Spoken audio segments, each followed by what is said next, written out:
Loss is an inevitable part of the human experience.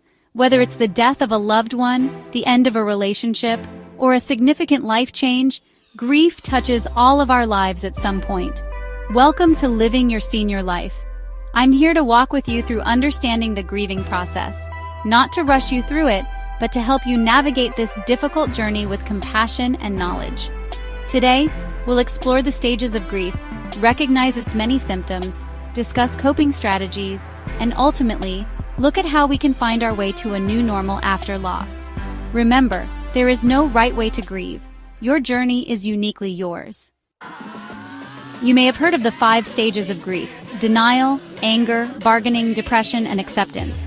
These stages, first proposed by psychiatrist Elizabeth Kubler-Ross, help us understand common responses to loss.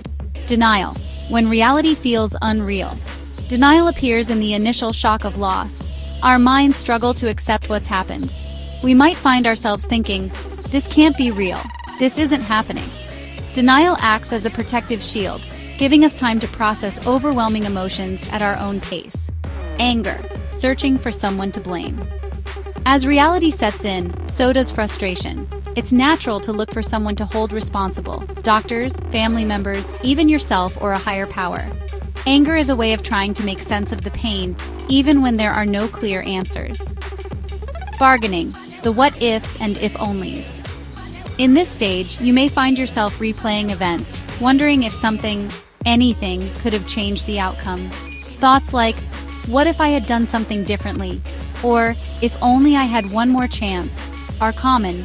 Bargaining is our mind's attempt to regain control, even when we know the loss is irreversible.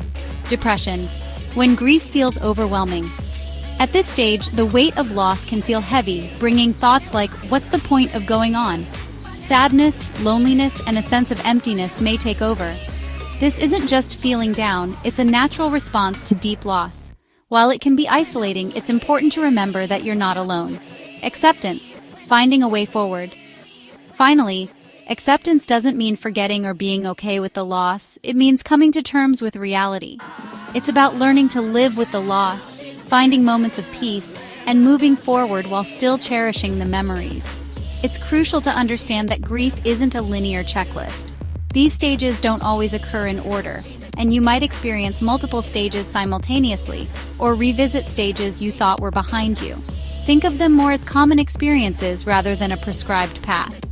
Everyone's grief journey is unique, influenced by your relationship with what was lost, your personal coping style, cultural background, and support system.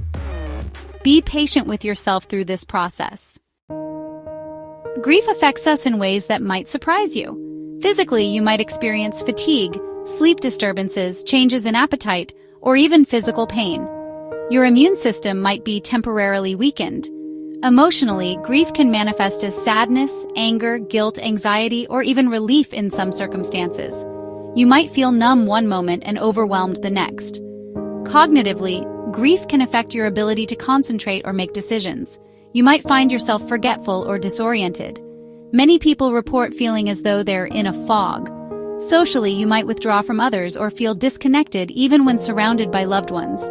Spiritually, grief might challenge your beliefs or deepen your faith as you search for meaning in your loss.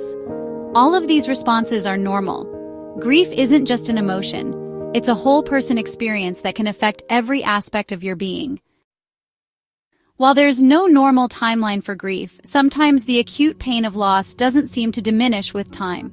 This is known as complicated grief or prolonged grief disorder.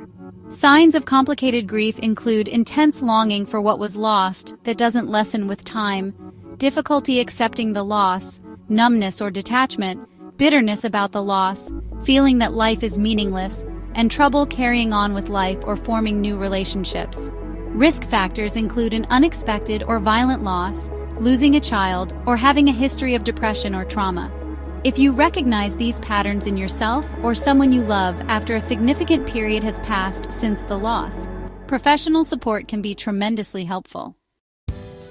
While grief must be experienced rather than avoided, there are healthy ways to cope with the pain. First, acknowledge your feelings without judgment. All emotions, even the difficult ones, deserve space and recognition. Maintain routines when possible. but be gentle with yourself when you need to step back. Basic self-care like eating well, getting some movement, and trying to maintain regular sleep is important. Express your grief in ways that feel natural. This might be talking with trusted friends, journaling, creating art, or joining a support group of others who understand. Set boundaries around difficult situations or conversations when needed. It's okay to say, "I'm not ready for this yet." Practice mindfulness to stay grounded when grief feels overwhelming.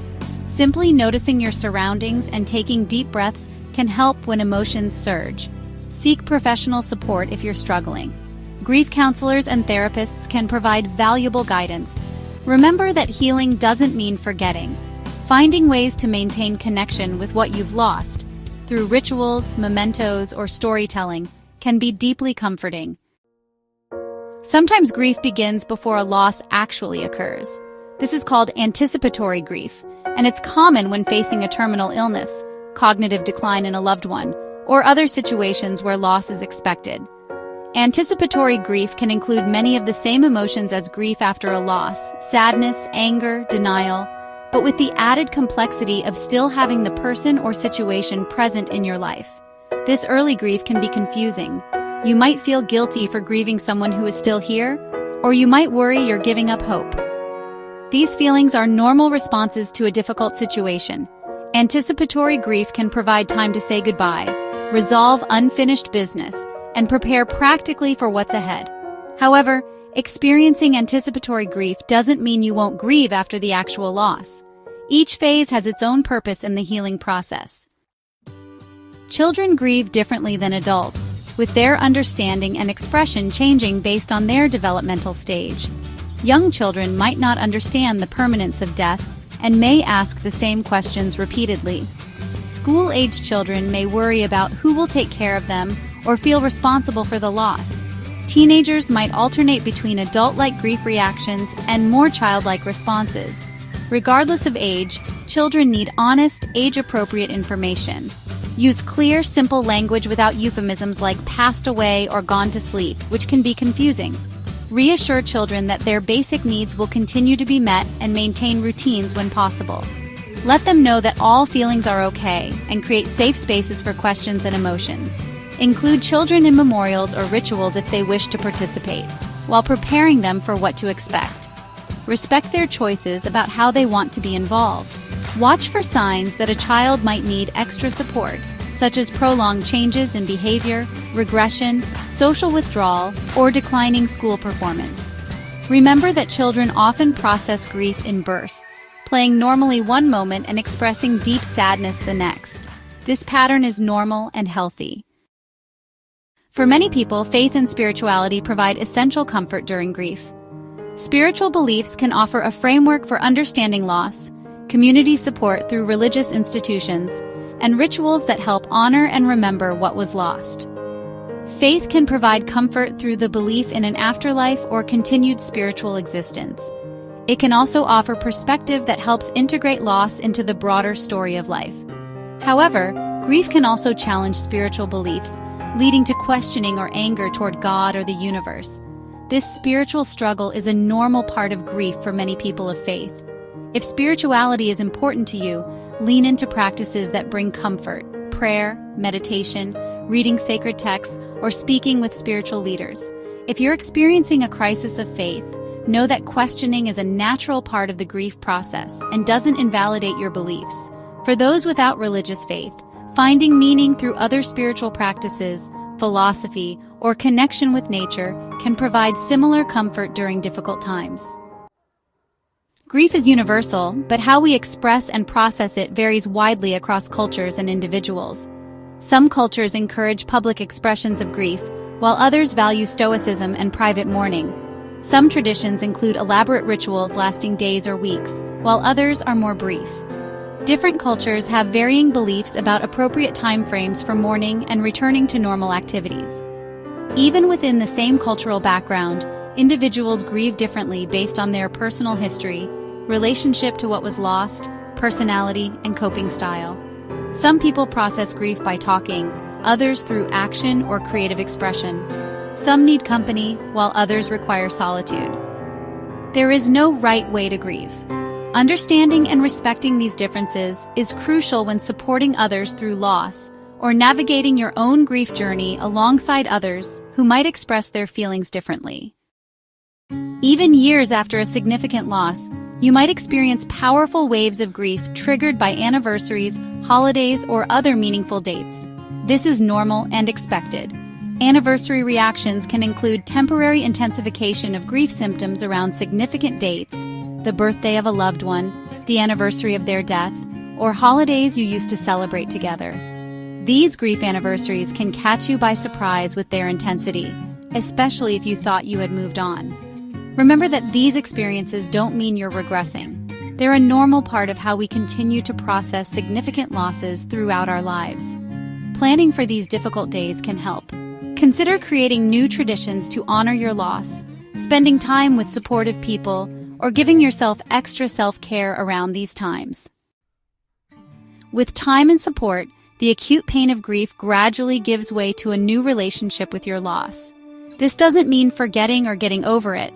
Rather, it means finding ways to carry your loss while re-engaging with life. Many grief experts speak of continuing bonds rather than letting go. You don't leave the deceased or what was lost behind.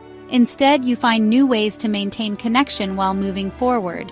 Signs of healing include being able to think of your loss without being overwhelmed by pain, finding meaning in life again, forming new relationships, and being able to talk about your loss with both sadness and appreciation for what you had. Healing from grief doesn't happen in a straight line. You'll have good days and difficult days. Gradually, though, most people find that the good days begin to outnumber the hard ones. Eventually, grief transforms into what some call a new normal.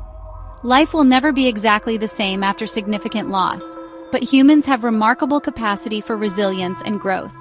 This adjustment involves rebuilding your life around the reality of your loss. It might include taking on new roles, developing new skills, forming new relationships, and discovering new sources of meaning and joy. This growth doesn't erase the pain of loss, but it can exist alongside it, creating a life that honors both what was lost and what remains. Remember that adjusting to life after loss takes time, often much longer than our culture acknowledges. Be patient with yourself through this process. As we conclude our exploration of grief and bereavement, remember this: grief is the price we pay for love, and it deserves to be honored rather than rushed. Whatever loss brought you to this video, know that your grief is a testimony to the significance of what you've lost. There is no timeline for healing, no perfect way to navigate this journey. Trust your process, reach out for support when needed, and be gentle with yourself through all the complexities of mourning. If you found this information helpful, please consider sharing it with someone who might be struggling with loss. Sometimes the most powerful thing we can offer each other is understanding. Remember, you are not alone in this journey. If you've experienced grief or are supporting someone through loss, I'd love to hear your perspective in the comments below. What coping strategies have helped you? What do you wish others understood about grief? Your insights might be exactly what another viewer needs to hear today. Thank you for watching. Please like this video if you found it helpful. Subscribe to our channel for more informative content on living your senior life.